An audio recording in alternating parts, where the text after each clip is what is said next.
retreats so that the cohort really gets to know each other well.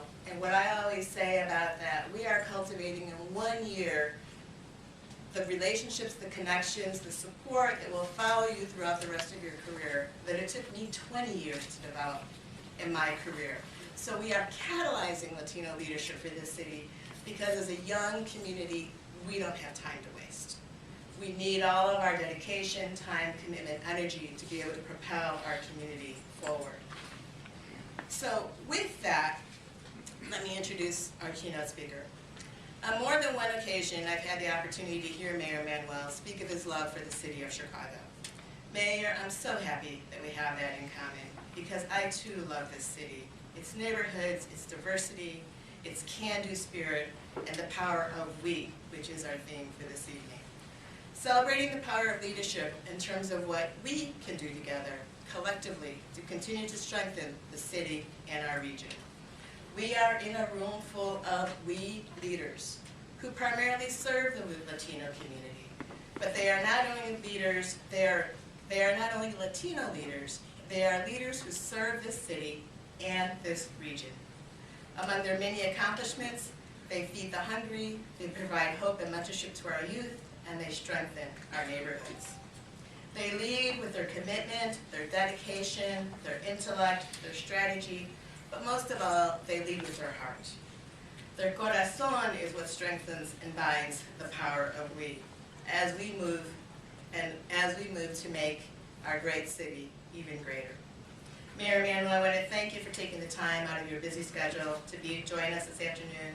We truly appreciate it. Academy graduates, family, and friends, it is my pleasure to ask Mayor Emanuel to share a little bit about his vision for leadership and maybe even perhaps share some of his lessons learned on his path to leadership. When I came out of college, I started working for Illinois Public Action Council, a neighborhood group, and participated in similar trainings on weekends in how to build leadership, how to do community empowerment. And that was actually the path to being involved in politics. My mother obviously takes more credit, but I will always say, we'll let her take credit. Don't get in the way between a Jewish mother and what she believes she's worthy of getting credit for. But that said, my first job out of college was with Illinois Public Action Council doing neighborhood work on utility issues and environmental issues as it relates to making sure there was an environmental discrimination and dumping out poor communities. And then in the weekends, throughout the year, there would be also weekend workshops on that strength. And while there's no doubt the Institute is committed to that strength in the Latino community, I actually believe it's a strength for the city of Chicago. Not one or the other, but both. The fact is, and if we just go a little back, the city of Chicago, by its Mexican-American population, and I know this is larger than that, is the 4th largest city in Mexico. Just on another side of the immigrant equation, it's the 2nd largest Polish city in the world outside of Warsaw, just on the Polish side. That is the history of the city of Chicago. My grandfather came here in 1917, 13 years old, by himself, not a word of English, to meet a 3rd cousin because his parents wanted to send him away from the pogroms in Eastern Europe. He lived in a little area between Russia and Romania called Moldavia. He came here, settled the family in Chicago on the west side, eventually moved to Albany Park, where he was a truck driver, a meat cutter. My uncle was a sergeant in Albany Park. My dad set up his medical practice in Albany Park. When I became a congressman, I represented Albany Park, and I used to say, we traveled many miles, we just haven't gone very far in our family. But part of that whole effort was about leadership, giving something back to the community, and by strengthening the community in the neighborhood, you strengthen the city of Chicago. We are 77 different neighborhoods in the city of Chicago, but I think the way to tell the city of Chicago one story is of being mayor is we hosted with the Robert Kennedy Foundation all the Nobel Peace Prize winners here in the city of Chicago. So Desmond Tutu from South Africa, Jimmy Carter, Mikhail Gorbachev all came to the city of Chicago. So I thought it was a fitting way to do it. We partnered with the Chicago, all the leaders who won Nobel Peace Prize went out to different schools throughout the city of Chicago. I happened to be with Mikhail Gorbachev at Von Steuben High School. The valedictorian was a young woman from Yemen, whose parents left when she got a 4th grade education, knowing that she she would never make it past that in Yemen. She's the valedictorian at von Steuben. She's now in her 3rd year at Northwestern on a full scholarship. And out in the student body are 126 different nationalities and 18 different languages spoken. That is the strength of the city of Chicago. All the different ethnic groups, all the different languages. Mikhail Gorbachev, a young woman from Yemen, who if she stayed in Yemen, would never be, not only on that stage, would never have seen past 4th grade. She's now at Northwestern as a junior. That is the power of our city. Now, also I want to say, for the city to be everything it needs to be, we need to draw on your strength in our neighborhoods and in our communities. We can do certain things as a city. I happen to think Chicago is should be and is the most immigrant-friendly city. I believe there will be an immigration bill. But to get the full extent of the strength of that immigration bill, we need strong neighborhood groups that can make sure that the people, once that legislation passes, take full advantage of their ability to become citizens in every way. It's not an accident the city of Chicago and the state of Illinois, when the president signed the executive order on the DREAM Act, had more Dreamers sign up than any other city in America. Because of the strength of the groups and organizations that you represented, we had done the spade work early on to take full value of that. Now, whether Congress passes legislation this summer, hope springs eternal. But if they don't, the president has every intention of doing an executive order. I want to make sure the city of Chicago, the state of Illinois, through your leadership, through your organizations, your ability to reach down to the nooks and crannies of our neighborhood, can fully take advantage of whatever executive order he signs, so that the families, the children, can stay together, be here, and take full advantage. We can't do it on the own of the state. We have to be partners in this effort. The key things we have to do at the city level are key investments, our schools, our libraries, our parks, our public transportation. One of the proudest things I've done as mayor that I think is essential for the city of Chicago is that this year, every child in the city of Chicago has a universal kindergarten education. All 40,000 kids, a full 7.5-hour day, for the first time in the city of Chicago. Every child in every neighborhood at every school. Now the truth is, prior to this moment, of the 40,000, 20,000 would get a full day, and 20,000 would get 2.5 hours a day. And it was by law, it was basically by choice. Exactly my point. I couldn't agree. Put that kid up again. But if you want kids to make it not only to graduation day on high school and on to college, I believe kids start dropping out by 3rd grade. Because if they can't read in 3rd grade, they can't do their math in 3rd grade, 4th grade is not a cinch. And 5th grade gets only harder.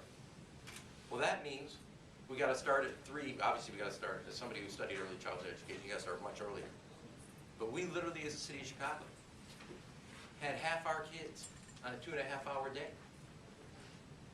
Which means some kids were getting ready for 3rd grade, and 1st grade and 2nd grade, and some kids were not. By the time they got their boots off, their coats off, and they sat down to read, they were putting their boots on and their coats back on, and they were on the way out the door. But the other part of that effort, of any successful part of an education, because the most important door a child walks through for their education is the front door of their home. That's where their education and the appreciation of an education begins. And the organizations you represent here is making sure that the family structure and the neighborhood structure are there literally in what it means when you say it takes a village. And a school that has involved parents is a good school that will succeed. And the organizations that work with parents to be involved in their schools, to be active in the curriculum, active in the education, are going to be the schools that are excelling for their kids and making sure that they're meeting and exceeding our state standards.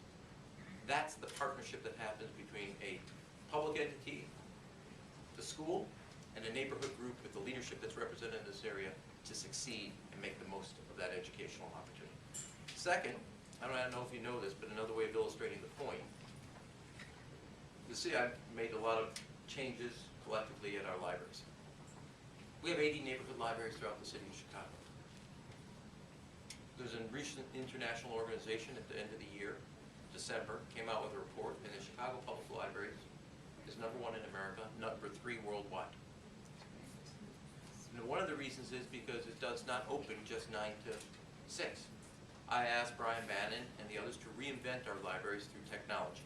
If you can order a book from your couch, you should be able to access information at a library in the same way. It's not just about, well, bricks and mortars are important.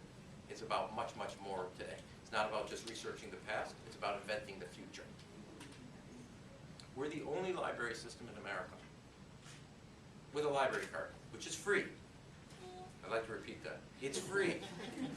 You can go online in English or Spanish on any subject from kindergarten to calculus and do live chat and get homework help. No other city in the country provides that in English and Spanish.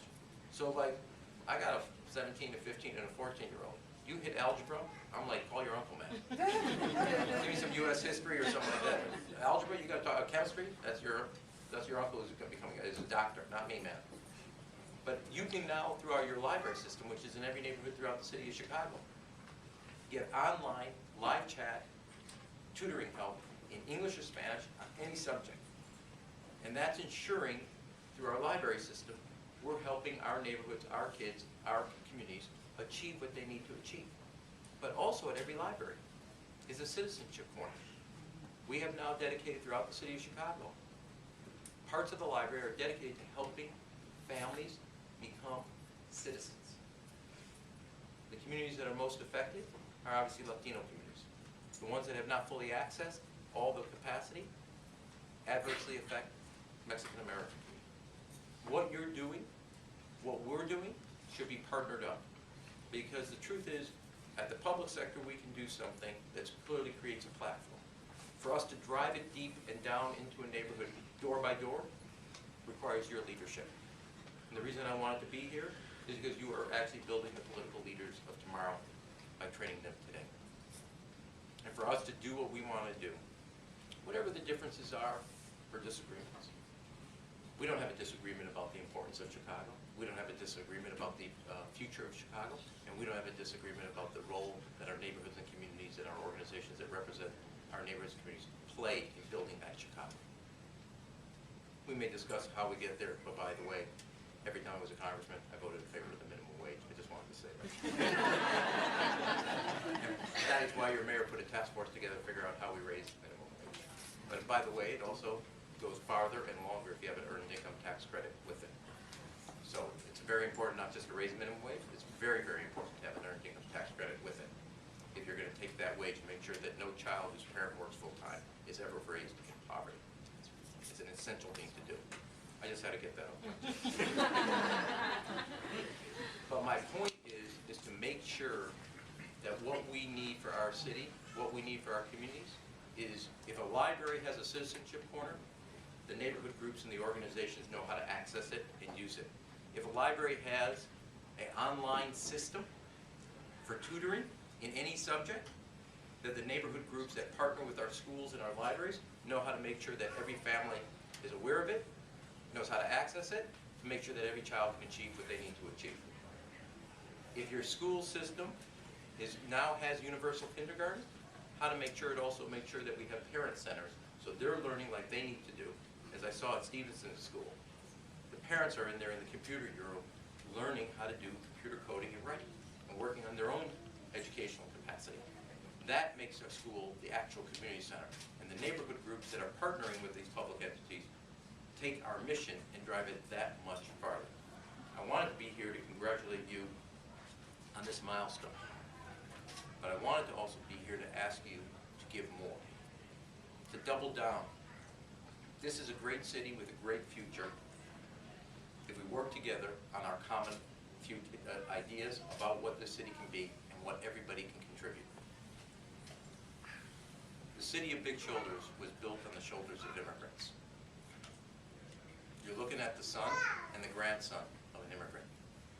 I don't think when my grandfather was 13 years old and came to America with not a word of English, not $1 in his pocket, to meet a cousin he never knew, that he would think in 2 generations his grandson would be the mayor of the city of Chicago. And when my father left Israel to come to Chicago, he never thought, I still think he worries about it, but he never thought that not only would I be the chief of staff to a president, but I'd be the mayor of the city of Chicago. This city has great potential because every generation it provides new immigrants a chance to give their children and their families a shot at the American dream. And that shot is through the doors of your organizations that carry the people into America so that the American dream